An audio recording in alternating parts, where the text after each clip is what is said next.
Olá pessoal, tudo bem?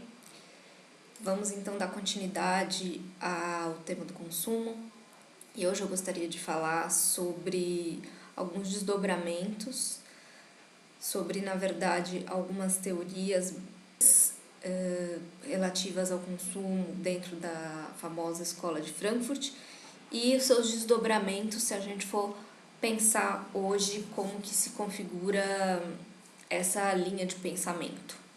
Se a gente quiser entender o consumo hoje a partir dessa linha de pensamento, quais são as possibilidades?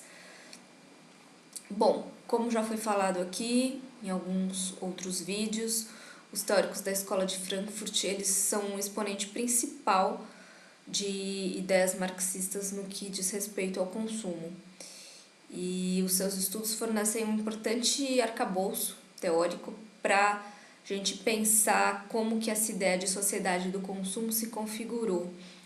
Eles assistiram, o surgimento do Fordismo nos Estados Unidos, eles trabalhavam inclusive num instituto que fazia pesquisas com consumidores na época nos Estados Unidos, na época que eles se exilaram da Alemanha, e a proliferação do consumo em massa. Então eles assistiram a esse fenômeno e começaram a pensar a respeito disso. O que estava acontecendo, no capitalismo naquele momento. Então, a principal ideia que surge é que a expansão da produção capitalista precisou, de fato, educar o público para que ele pudesse consumir em massa. E aí foi bem a época de surgimento da propaganda. Em paralelo, se a gente for entender também com o surgimento das propagandas nazistas. E então, nesse contexto, era a primeira vez que uma mercadoria ela ficava livre para assumir um valor de uso secundário, além daquele, porque a dominância do valor de troca tinha conseguido suprimir a memória do valor de uso original dos bens, e aí esses bens ficavam livres para as múltiplas apropriações, associações feitas pela propaganda, pela publicidade, fixando imagens nos bens. Bom, é com grande espanto, da mesma forma que eles se espantam com o que estava acontecendo com a propaganda nazista, é com grande espanto que esses teóricos percebem esse caráter mistificador da cultura de massas, que, por um lado, tinha um caráter de democratizar o consumo, ampliar o acesso, mas que, ao ver desses autores, decorria, na verdade, numa restrição da liberdade humana, um aprisionamento da consciência e um conformismo. O Herbert Marcuse ele foi um dos teóricos que buscou compreender uma parte desses efeitos do consumo de massas e como que o comportamento dos homens estava mudando. Então, ele vai falar de um mundo administrado, da sociedade unidimensional, na qual havia uma dominação de uma racionalidade. E o que ele quer dizer com isso, na verdade, é que muitas vezes desejos e necessidades humanas passam a ser fabricados, paralisando muitas vezes a real vontade humana. Tudo passa a ser meio que oferecido como mercadoria.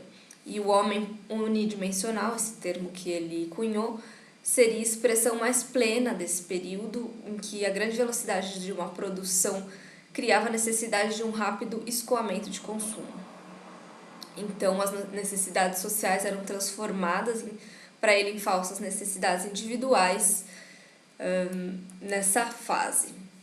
E o consumo dessas necessidades seria uma forma de controle social da sociedade, uma vez que as verdadeiras necessidades humanas acabavam sendo manipuladas nesse jogo, nesse círculo vicioso, que o homem cada vez mais buscava outras necessidades, aí satisfazia, buscava outras, isso nunca acabava, o homem nunca estava satisfeito. Então, aí está um tom de crítica, um caráter de liberdade, mas na verdade era uma escravidão. Mais para frente,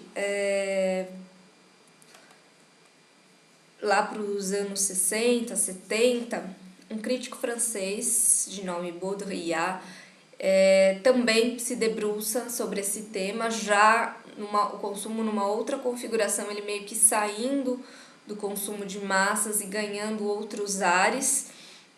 E Baudrillard vai traçar uma relação até com a escola de Frankfurt, à medida em que ele fala que os signos eles tornam-se independentes dos objetos, né? No sentido em que ocorreria uma multiplicidade de relações associativas. Então ele também percebe esse deslocamento da produção de mercadorias para a produção, na verdade, agora de signos e também de imagens. A novidade que Baudrillard traz com relação à escola de Frankfurt diz respeito aos objetos de consumo, né?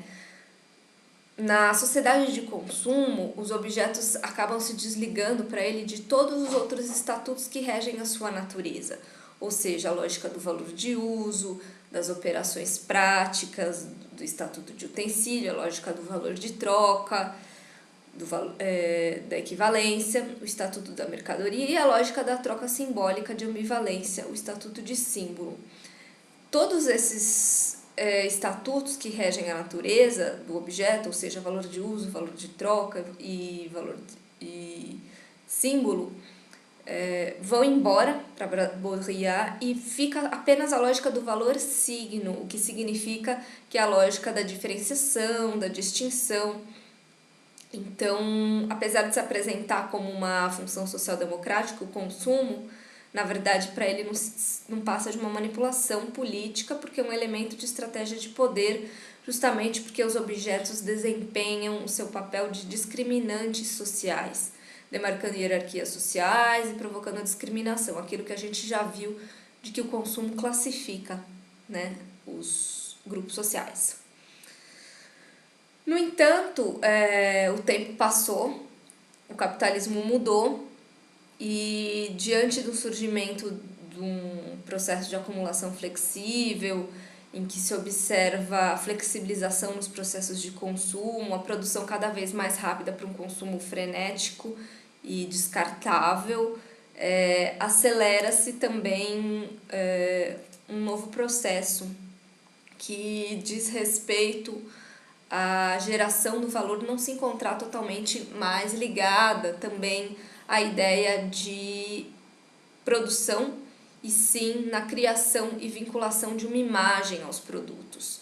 Isso está muito claro se a gente pensa, né, no valor de uma marca que muitas vezes passa o seu caráter de poder ao objeto, mas não que o objeto tenha ele por si só poder, ele só tem esse poder a partir do momento que vem uma marca e nomeia esse objeto. Então, a gente também assiste a esse processo no qual há uma reconfiguração das práticas de consumo e as marcas emprestam esse papel de signo para os objetos. E atrelado a isso também a gente percebe um outro movimento na sociedade de consumo atual, que eu até já falei em outros vídeos, que se trata da venda de experiências, de sensações, a partir do consumo de imagens. Tudo isso reflete como as nossas culturas capitalistas modernas assumiram um papel, assumiram uma característica que se preocupa muito com elementos de realização individual. O que eu quero dizer com isso? Preocupação com sensações, experiências como bens a serem adquiridos. Então, felicidade, sucesso, juventude, beleza. Não se trata de buscá-los através de bens específicos, embora no fim das contas isso ocorra, mas a própria transformação dessas palavras em elementos a serem consumidos. a partir da venda de experiências e da venda de sensações.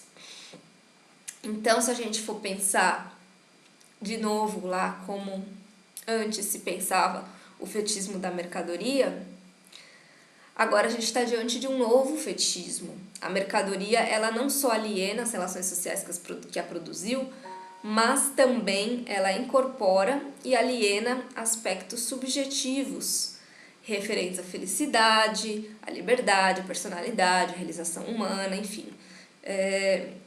Tudo isso aponta para um processo de pseudo-individuação, né, que tem por base uma suposta diferenciação do indivíduo, como eu falei, um estilo de vida, um estilo de consumo que se coloca como meu, como próprio, como pessoal, mas que na verdade traz elementos standardizados, articulados por uma lógica maior, mais ampla do mercado. Então, é de se questionar de que forma essa pluralidade, essa democracia nas escolhas, na verdade, não estão já todas previstas dentro do script de possibilidades, sendo então uma nova forma de controle social. E aí que a gente precisa retomar mesmo os teóricos da Escola de Frankfurt para repensar essas questões sobre a individuação. Eles já falavam naquela época que o que se chamava de individuação, na verdade, seria uma desindividuação. Eles viam a dissolução da individualidade e viam uma falsa conciliação entre sujeito e objeto. Isso porque essa ideia de racionalidade instrumental traz justamente esse problema de conciliação entre sujeito e objeto. Para eles, o sujeito só alcançaria o objeto quando ele se tornasse também um objeto submetido aos ditames da mercadoria, ou seja, a fetichização do objeto hoje é tal que nós, enquanto sujeitos, só conseguimos nos fortalecer se a gente consome. E a gente só consegue se fortalecer como indivíduo no momento da aquisição de objetos. Então, é como se a individuação, na verdade, não existisse. Porque para depender de objetos, para se colocar esse ego para eles, aí eles trazem um pouco dessa herança da psicanálise, essa noção de ego não é forte o suficiente e não é capaz de transformar a realidade, ela se torna enfraquecida. Então, o que fica para a gente pensar e refletir a respeito do consumo na atualidade é de que forma essa ideia de subjetividades consumidoras, na verdade, de sujeitos consumidores, não coloca em risco a própria noção de sujeito e de indivíduo, a partir do momento em que se percebe, de acordo com essa lógica, uma perda da potência das forças possíveis de atuação e de transformação da realidade. Esse é um dos outros capítulos sobre o consumo, mas mais para frente eu também vou falar sobre essa questão de relação sujeito e objeto e de que forma outros autores enxergam a relação dos homens com os bens de uma outra maneira diferente dessa. Mas é isso que eu tenho para falar por hoje. Tchau, tchau. Até a próxima.